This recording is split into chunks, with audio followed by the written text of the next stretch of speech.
Hi, everybody, and welcome to the Kidney Coach YouTube channel. I'm naturopathic Dr. Fiona Chin, and I'm joined again today by the wonderful MD, Morgan Camp. Morgan is an integrative doctor, and he's been practicing for well over 2 decades and has an absolute speciality in working with people with chronic diseases, people where no one else can figure out what's going on. He's amazing at getting to the root cause of things, and he's also up to date with the cutting edge science. So does a lot of work with really new technologies coming out. I know that's a bit of his passion. He's really great and up to date with things like hormones and hormone therapy, and something that is a bit of a passion of mine, and I know Dr. Camp's as well, and that's peptides. So today we wanted to dig into 2 really specific peptides that are used in chronic kidney disease and diabetes. And Dr. Camp, welcome again. Thank you again for sharing your wisdom and your time with our viewers. It's always greatly appreciated. So firstly, anything you wanted to add to my intro, and then let's get into it. No, sounds great. Sounds great, Fiona. Yeah, happy to be here. And yeah, happy to share today about MOTS-C and SS-31. And yeah, share some of the science around those 2 peptides and what they're useful for. And yeah, share a little bit of experience I have with them and some of my colleagues have. And yeah, we'll dive in. Probably won't be a shorter podcast today, more than likely. Not a lot of information on these 2, but yeah, we'll go through it all. Sounds good. So why don't we start again by people that maybe haven't seen some of our previous videos where we've talked about peptides, and just from a high level, can you just describe to people what peptides are and why you and I are so passionate about them? Yeah, peptides are basically chains of amino acids, and some are shorter and some are longer. And they will have different effects depending on the size and the type that they are. Yeah, so so basically they're the constituents of proteins. So peptides make up proteins. Why do we like peptides? Because they have a lot of effects that are very specific on cellular function. So a lot of the peptides are actually messengers that cells use to communicate with each other. For example, some of the peptides we use, like BPC-157, is a healing peptide that your gastric cells release when they're wounded to heal each other. And so we've learned to synthesize that peptide. And when we have an injury and we want to expedite the healing, we can use a peptide like that to increase the healing, just like our body does. So they're pretty much. I mean, so one reason I like them is they're actually bioidentical, meaning they're exactly what our body produces normally, and that's I treat with bioidentical hormones. So the idea is everything that our body already produces. Why would we want to create a drug or pharmaceutical that's a different molecule necessarily than what our body already produces, if it's possible to use what our body produces already? So yeah, that's why Great. and they have great effects, and they can be very powerful too. So yeah, anything you want to add to that, Fiona? No, I think that was good. I think let's get straight into them. I've had my MOTS-C and SS-31 injections this morning, so I'm taking both of them. So these are 2 peptides that I am very au fait with as well. So it's great. So let's start with MOTS-C. And let's first off, what is MOTS-C and why are we so interested in it in things like kidney disease and diabetes?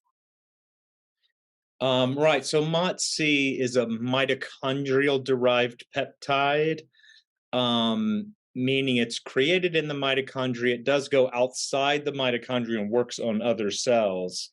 That's in contrast to SS-31, which we'll talk about in a minute, which only works inside the mitochondria. So MOTS-C, why is it important for diabetes and kidney disease around diabetes? Because it one of its main mechanisms of action is through activating, for all the molecular scientists, biochemists out there, AMPK pathway. We won't dive in that too much. But basically, when that pathway is activated, you get more increased energy production, improved glucose uptake, and most importantly, enhanced insulin sensitivity, which means less insulin resistance, which potentially means less risk of diabetes and/or reversal of pre-diabetes or reversal of high glucose states. And yeah, how's that sound, Fiona? Yeah, no, keep going. That sounds exactly right. That's what I know it for as well. Perfect. So yeah, the MOTS-C will work on, and what does it do? So yeah, how does it act? Well, it works on the mitochondria first off, and the Mhm. mitochondria again are the energy fuel sources, or the energy sources, the furnaces, so to speak, inside of each cell. And we, as we age, we get less mitochondria and less quality mitochondria, so we get more damaged aged mitochondria. MOTS-C works to increase the number of mitochondria as well as improving their function. So that's one of the main ways it works. It also likely has some anti-inflammatory effects. Mm, yep. And likely, MOTS-C also works to lower oxidative stress and the damage that oxidative stress has on the cells, though it's likely SS-31 works better than MOTS-C on that regard. Yeah. Um, it does likely, MOTS-C does likely have some role in longevity.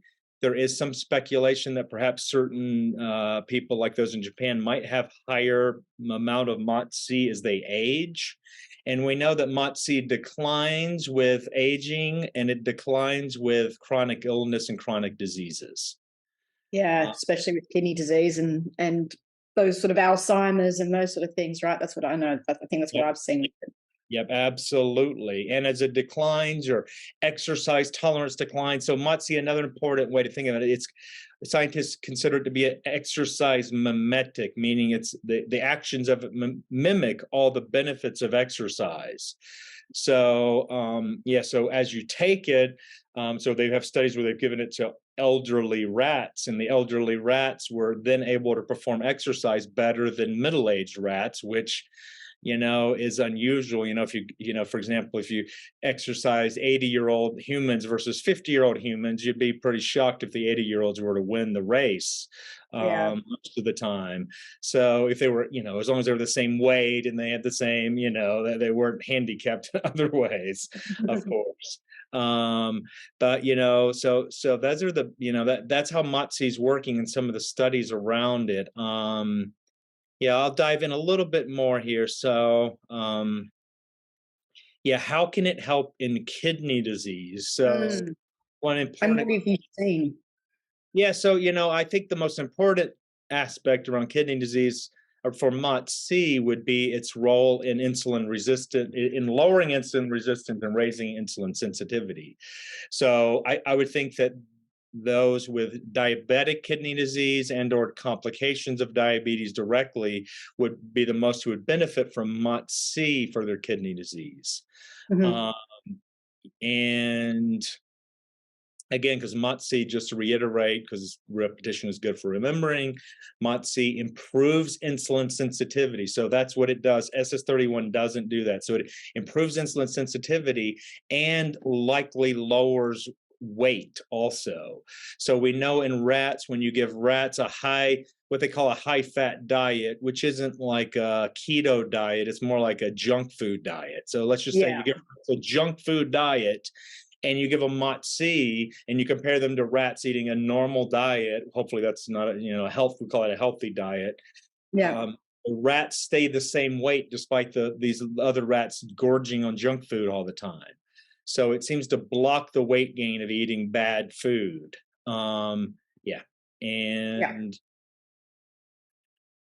as I said earlier, MOTS-C has some anti-inflammatory effects, which likely lowers inflammation, which likely protects against kidney disease and kidney damage. As I said earlier, similar to SS-31, MOTS-C will protect against some oxidative stress, and that oxidative stress is what leads to mitochondrial dysfunction, apoptosis, poor autophagy, leading to kidney disease and fibrosis of the kidneys. So that's like Mm. a central pathway that is improving, or likely improved with the MOTS-C. And it according to the research, it likely has direct anti-fibrotic effects as well. I'm Mhm. not sure exactly how that works or the mechanism. Yeah, but it seems like sometimes MOTS-C will help break down just scar tissue and fibrosis in other areas of the body. Could that be I know I read somewhere, I think they're wondering whether it has a slight senolytic effect. That is debatable, but they were wondering whether there was that mechanism there. So Yeah. maybe that's, and the anti-inflammatory, maybe. Right. Yeah, I read that as well, but no real confirmation or studies to prove it. But I'm sure they're working on that as we speak. Yeah. Yeah. Some point. And so most peptides, for people who don't know, we inject them subcutaneously. Do you want to talk about dosage and things like that? I mean, I know I would highly say to anyone, I'm sure you'd say the same, if you're thinking about doing peptides, make sure you work with an integrative practitioner like Dr. Camp, because you are injecting substances into your body. You want to make sure they're really good quality. So not all things are created equal out there. So I know what dose I do with MOTS-C. Is there a dose that you came across that you thought was more effective than others, or what the research study shows? Yeah, so for the MOTS-C, a couple of things. One, yeah, we're not diagnosing or treat, just a disclaimer, like you said, we're not diagnosing or treating anyone here with any illness, or everyone has to best if everyone works with their own expert or doctor to dial this in, of course. Mm. Um, there are some things around MOTS-C, right? The pharmacokinetics of it, and the breakdown of it. A lot of people uh, will actually, why don't we do this, Fiona? Why don't you tell them what you've had to do for your Mhm. MOTS-C? You have to reconstitute it daily, right? Yeah, so the MOTS-C that I've got is 10 milligrams. And so I'm following, I think it's Ben Grenfield's dosage, which is 10 milligrams once a week. The reason I'm not doing smaller divided doses, because there are some therapies out there that recommend, like 3 meals every 3 or 4 days, is because there's a theory that it degrades very quickly. So once you reconstitute it, so it comes in a little vial, you can go get it out of my fridge, but a little vial like this of powder, and then you're injecting either saline or a potassium sorbate injectable solution in there. So you reconstitute it. You have to get your liquid measurements right to reconstitute the right dosage. Hence why you should work with a practitioner or someone that knows how to do this, because it's very easy to get your dosages wrong. And the theory is that once you reconstitute it, it's got a full life of about 30 minutes. So you have to inject it. So if I was just to do 5 mils, half my bottle, and leave it in the fridge, there's a theory that after 30 minutes, it's non-viable. So I am doing 10 mils once a week, simply because when I'm reconstituting the powder, it's in a 10 milligram bottle. And then I'm injecting the whole lot straight away, just in case that bioavailability is absolutely correct, because there's no point me taking half the dose and leaving it in the fridge, because it's not going to be effective the next day. So that's what I'm currently doing. I've had 3 doses so far. Right. Yeah, and that's similar to what my colleagues have recommended and use a lot of, which is somewhere between 5 and 10 milligrams, up to 3 times per week. Mm-hmm. Yeah, but yeah, with that caveat that you don't want to leave a reconstituted vial sitting in the refrigerator. Yeah. No. And yeah, so I wouldn't buy. So I know in Australia here, there's a company that's selling reconstituted MOTS-C. I just wouldn't buy that because of exactly what we just said. I think you should always get them in a powder and reconstitute them yourself. And then, like Dr. Camp says, the dosage does range. Hence why it's really important to work with a healthcare practitioner, because I think different conditions see different things. Now, you have told me some pretty exciting results from you and some colleagues using, I know, the combination of SS-31 and MOTS-C and what it's done for kidney disease. Did you want to talk about that at the end, or did you want to share that now? Because I feel like that's really exciting what some of your colleagues and yourself are seeing using these peptides. Right. Yeah. So yeah, we can share that now. Yeah, we've had, between myself and my practice and a few colleagues, we've seen a lot of stage 3 to 4 CKD, mostly stage 3, being reversed back to to a stage 1 or back to normal kidney function. That seems to be a lot easier. Well, once you get to stage 4 and beyond, of course, it's much harder. So, more like if you get stage 4 cases, maybe it's easy to get them back to stage 3 or 3A, but maybe harder to get them back to 2 or 1 or normal. And yeah, in those cases are usually in combination of like MOTS-C with SS-31, with also like the kidney oral peptide that we've talked about, the Peptides. Mm. I'm not sure if I pronounced that right. Yeah, that's Uh, how I say it. So, as well as a host of other treatments, such as such as your herbal formulas, in conjunction with that, as well as other disease modification treatments to slow the progression of whatever's causing in the first place. So yeah, these are very complex. So it's not just usually just giving those peptides in a blank vacuum, but it's giving those peptides with a host of other treatments and lifestyle and diet and nutritional recommendations as well, of course. Right. pretty exciting though, because of course the dialogue around kidney disease with, the incurable is not what you and I are seeing, which is really exciting. And more we're seeing these stage 3, stage 4s. I mean, I think I've told you, we had someone come off dialysis, which I didn't know whether I'd ever see. So we're starting to see some amazing stuff, which is what excites me the most, because I think that's what you and I are passionate about, is changing the dialogue around kidney disease, that this is potentially a curable or very treatable disease to getting people back kidney function. So that's exciting. So let's dive into SS-31. This is one that I take every morning. So versus MOTS-C, which is once a week. So let's talk about SS-31. Right. So SS-31. Yeah, I'm just pulling up my notes here on that. Yeah, so SS-31, no one knows exactly how it's working, but Yes. it does work by stabilizing the mitochondrial membrane. So we know that. So there's a component of the mitochondrial membrane, a phospholipid called cardiolipin or lipin.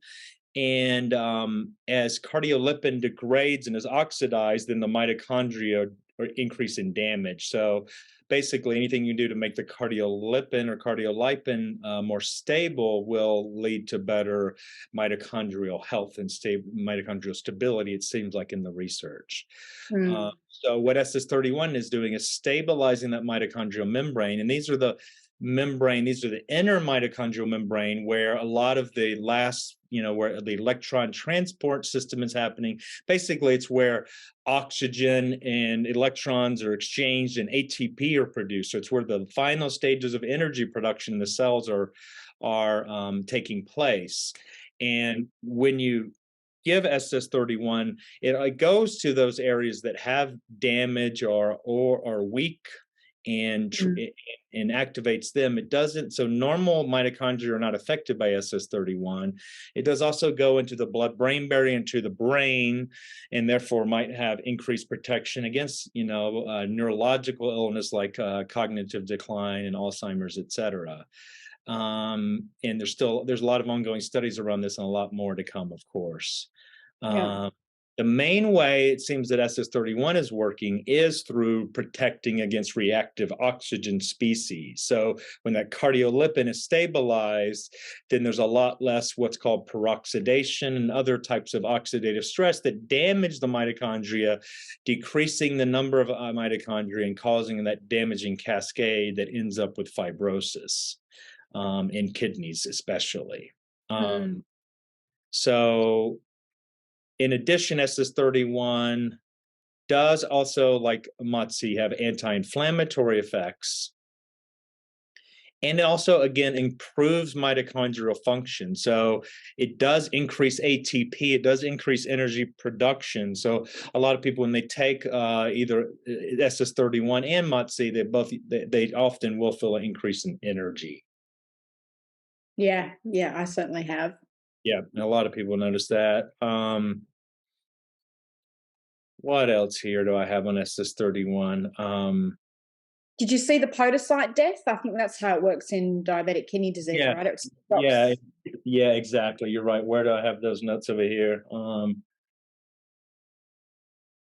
Yeah, there's a lot of, yeah, protects, especially in early stage kidney disease. It looks like Mm. SS-31 does protect against podocyte death, exactly like you said. It does look like it, in rats, it blocked obesity related glomerulosclerosis. That's right. Yeah. It does not work on insulin sensitivity, so it doesn't change insulin resistance like MOTS-C does. That's a really big difference. But it does improve. It lowers apoptosis, improves autophagy, and leads again to less fibrosis. That's how it's working. Yeah, so again, the main way it's working is like an antioxidant. It's blocking the damage of reactive oxygen species. Yeah. And yeah, how about I also did a little research on SS-31 and exercise. So yeah, it appears that SS-31 is naturally increased when we exercise. And that's perhaps why we're getting more energy production and more ATP and other benefits when we exercise. Right. Okay. And it was Yeah. interesting because when you and I first started talking, you couldn't get SS-31. No one was selling it because I think someone had a patent on it. It's called, it begins with E, right? It's got another name. Yeah, and now let me get the spelling of it. I always get that wrong. Yeah, it is under clinical trials now. It is under clinical trials by a small pharmaceutical company. Yeah. Yeah, and so it does, and so and they're investigating it for several different treatments. So it's, Elepritidine or something? Have I yeah, said that right? why can't I? And it's I had Elemaprid. it fucking nalapride, I think. Yeah, you're saying it properly and I'm saying it incorrectly. Enalapride, that's correct. Yeah,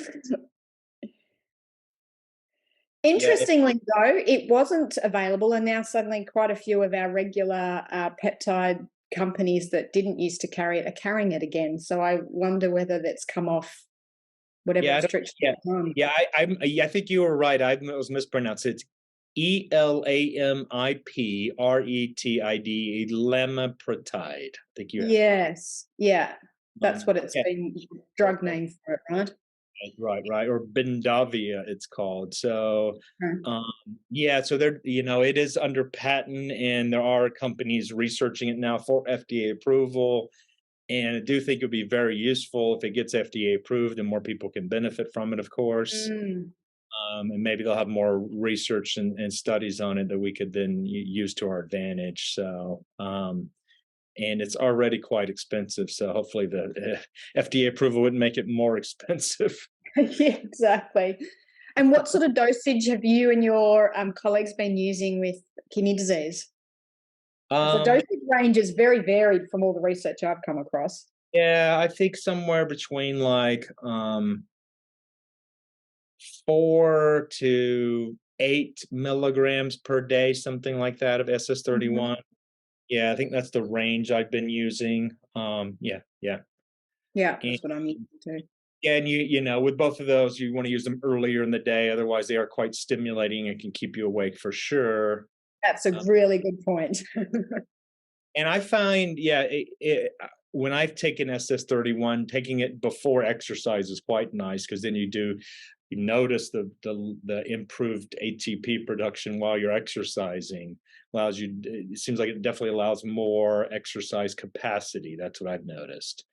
Yeah, I notice that more with if I have an injection of MOTS-C and then go to the gym, my ability to lift very heavy weight without fatiguing is dramatically improved.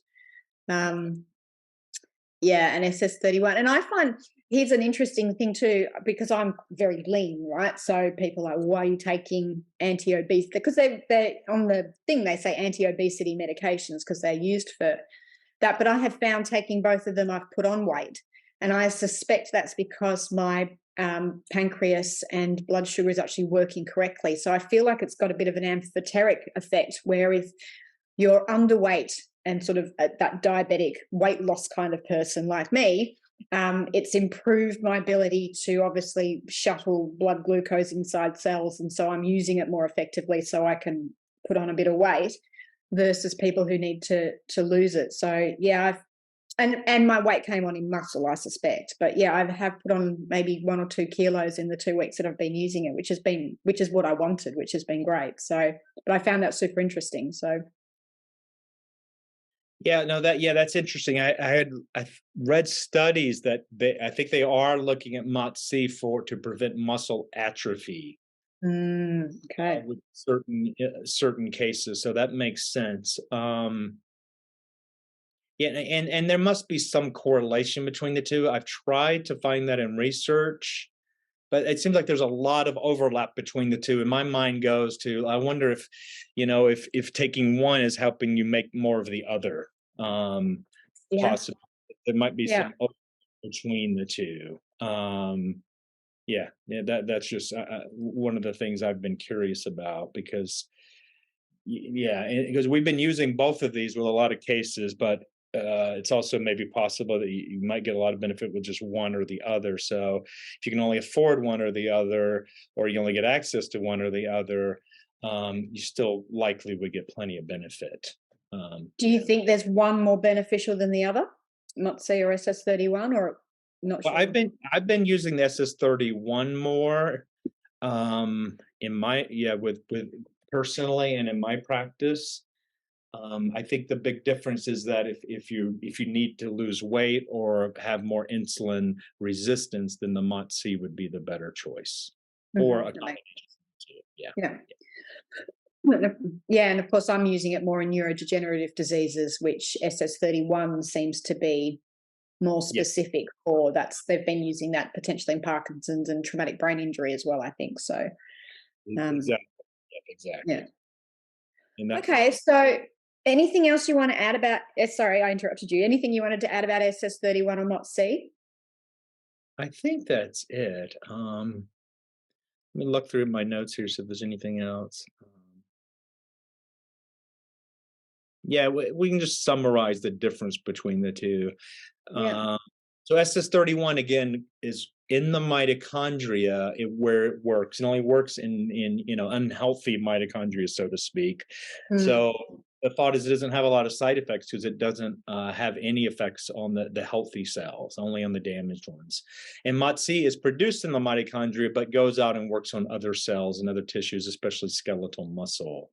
Hmm. Uh, SS-31 works mostly by neutralizing the negative effect of these reactive oxygen species, and therefore lowering the damage associated with that. And MOTS-C is more working to increase the energy production through the AMPK cycle and pathway, and therefore improving insulin sensitivity.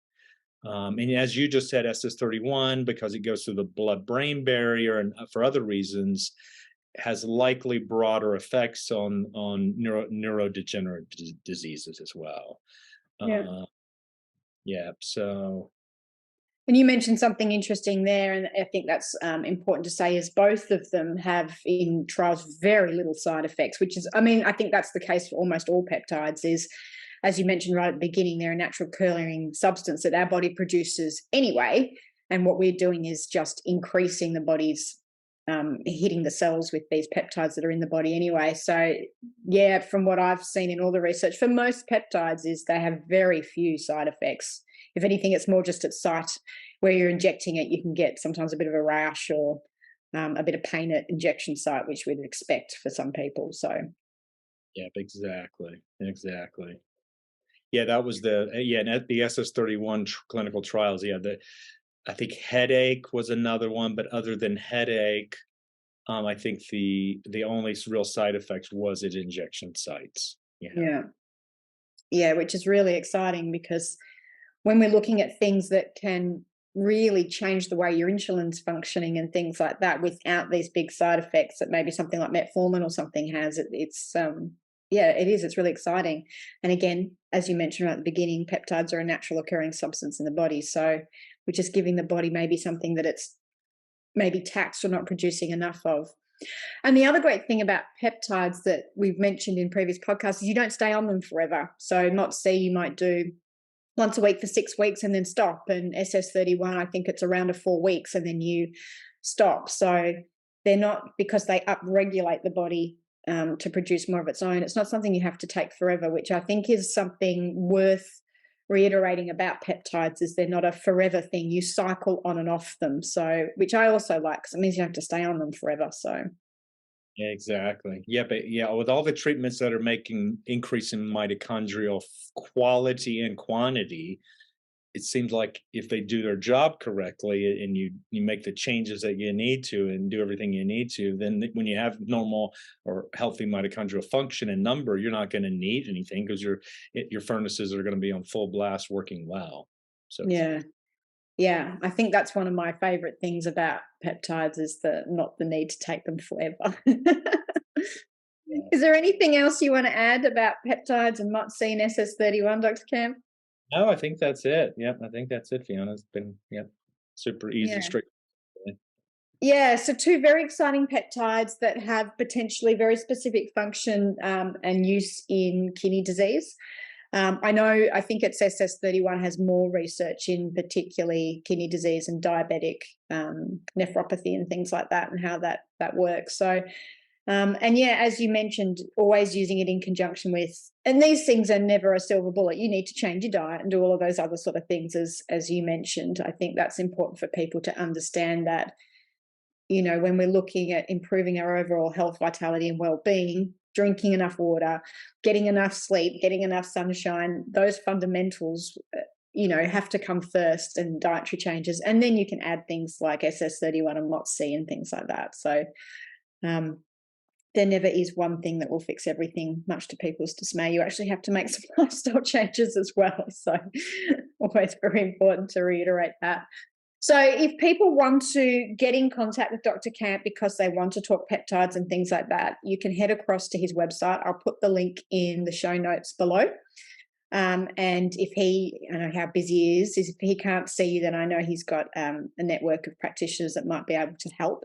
I do suggest working with integrative GPs or people that know what they're doing when it comes to peptides with dosages and how long to stay on them, how to reconstitute them, all of those sort of things are, unless you're a massive researcher, having someone guide you on that, I think is always really valuable. Plus, if you're taking other medications, especially things like insulin, and you're going to add in SS-31 and MOTS-C, you definitely want to be working with someone because there's a really good chance that these peptides potentially will change the dosage of things like insulin and things like that. So I think that's really important to make sure that you're working alongside a good healthcare practitioner. So thank you. I really appreciate your time and wisdom as always. If you want to find out more about what we do, head to www.kidneycoach.com. Make sure you hit subscribe. That way you'll get notified anytime we do new videos. And Dr. Camp is always very generous with his time. So I know we've got a couple of great podcasts coming up in the next few weeks. And make sure you head over to our Facebook page, Facebook.com/Kidney Coach. And thank you for being part of your community. And Dr. Camp, as always, thank you for your wisdom. And thank you for introducing, it was actually Dr. Camp that introduced me to peptides, and I've gone down the rabbit hole of them ever since. So thank you for that. I will be always grateful. I'm not sure my belly button and all its injection sites are so happy, but the rest of me is.